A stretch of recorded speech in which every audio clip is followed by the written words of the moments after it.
राष्ट्रीय छत्रपती शाहू महाराजांचं विचाराचा वंशज म्हणून, त्यांच्या घराण्याचा वंशज म्हणून, स्वर्गीय राजेसाहेबांचा चिरंजीव म्हणून आज आपल्याला म्हणतोय, समरजित घाडगे आपल्या मतदारांकडून मतदान मागत नाही, आपल्या कुटुंबाच्या सदस्याकडून त्यांचा आशीर्वाद मागतोय. आपला लोकसेवक म्हणून एक सेवा करायची संधी हा समरजित घाडगे तुमच्या समोर मागतोय. संविधानिक पद नसताना जे मला करता आलं मी सगळं केले.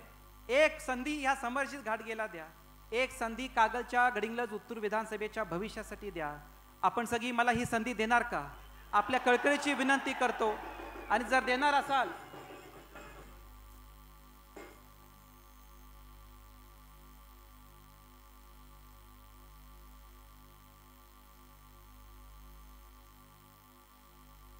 कोणी चुकीचे वक्तव्य करू नका, शांत राहा.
शेवटी एवढंच बोलतो, या समरजित घाडगेला एक संधी द्या आणि एक मुखाने बोला, राम कृष्ण हरी, राम कृष्ण हरी.